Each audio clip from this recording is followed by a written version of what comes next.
physical features of India. Now you know what are the physiographic divisions of India, isn't it? So what are they? Yes, the Himalayan mountains, the northern plains, the peninsula plateau, the Indian desert. Then we are having the next one, that is our coastal plains. Now what is this coastal plains? You all know about the coastal areas, isn't it? Yes. So you can see the places which are related to our coastal areas. So when we talk about our coastal plains, we can see that the northern part, mainly we can see the northern part of the coast is called the Konkan coast. Coastal areas or the coastal plains, when we say the areas which are near to our sea, that is what we call as the coastal areas. Then talking about our coastal areas in India, we are having the Konkan coast, that is mainly Mumbai, Goa. Then the central stretch of it is mainly called the Kannad plain in India, while the southern stretch is referred to as the Malabar coast. So we are having the Konkan coast, the important one we have is the Konkan coast, the Malabar coast, and the plain which is along the Bay of Bengal. Okay, the Bay of Bengal, they are very wide and also leveled ones. So this coastal areas mainly that which we were talking about the northern part. Now in the northern part itself we can see that some of it is referred as the northern circa, while the southern part we call it as mainly the Coromandel coast. So mainly we are having the northern one which is mainly referred to as the northern circa, and the southern one which is known as the Coromandel coast. And the large rivers such as are the Mahanadi, Godavari, Krishna, Kaveri, they have formed some extensive deltas on this coast. You know, these deltas are very fertile also.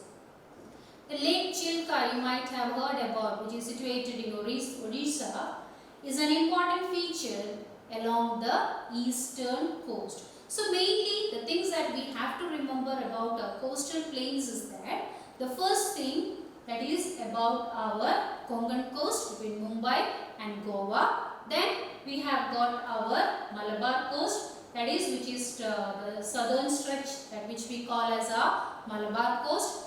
And again the second part of it which I told you, that is the northern part of this coast, it is mainly referred to as northern circa, and the southern one mainly the Coromandel coast. Okay, and some examples are there related to our rivers and all. So this is about our coastal plains. And the last one, coming to our island groups of India. Now you have already studied in your first chapter and you know about it, which are the two islands, the most important islands in India.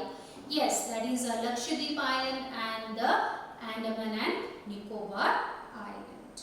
Now when we talk about this Lakshadweep and Andaman and Nicobar Island, we can see that is a group of islands. Okay. And the island, as I told you, it is a very important thing. And this island is, what is an island? Yes, the one which is covered by all the sides with water. We call it as an island. And very small islands such as emergent land features on atolls can be called islets also. So here we are having some important features also related to our islands. And when we talk about these islands, that is the important things related to our islands, ironing their names for historical reasons after being connected to a larger landmass. These islands, we can see that as they are covered on all the sides with water and all, they may be dependent on others also, or they will be dependent on themselves only.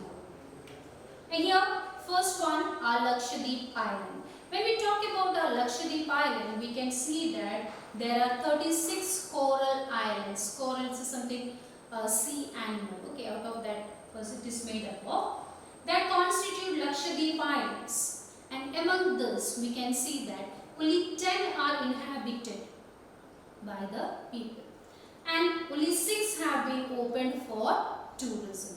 So this is what we can see, that is 36 coral islands are there in which 10 are inhabited and 6 is being opened out to the people. And the total island area we can see of this is square kilometers of our Lakshadweep island.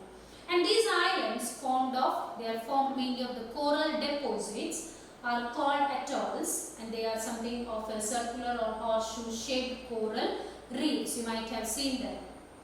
Okay, so there is a pictures which are given. So this is how we can see these islands. They are mainly made up of. And Kavaratti is the administrative headquarters of Lakshadweep Island, and this island group has great diversity of flora and fauna.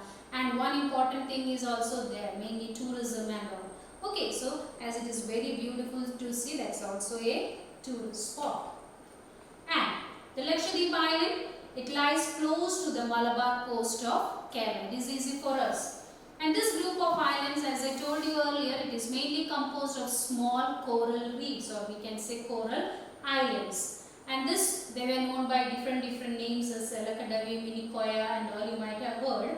And it is only in 1973 this was named as Lakshadweep Island. As I told you, it's something 32 square kilometers, and Kavaratti is the headquarters of Lakshadweep Island.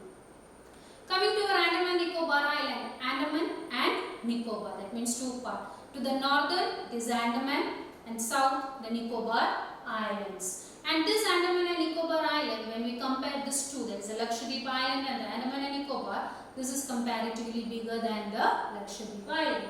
And the entire group of this, as I told you earlier, it is divided into two, Andaman and Nicobar. North Andaman and south is our Nicobar. And it is believed that this Andaman and Nicobar Islands are an elevated portion of a submarine mountains. Okay, that is something which is believed to be. And these island groups are of great strategic importance for our country also. As there are many, it's a tourist spot, many different tribes they are living in this region. So it has got a great importance in our physical feature also. Now, so these are the two island groups which we can find, the Andaman and Nicobar, Bay of Bengal, and Lakshadweep in the Arabian Sea. So these are the two important island groups which we are having in India. So this is all about our physiographic divisions of India, that is the Himalayan mountains, the northern plains, the peninsular plateau, the Indian desert, the coastal plains, as well as our islands. So 6 physiographic divisions are there which are very important, and all these 6 physiographic divisions, they have got their own importance in our physical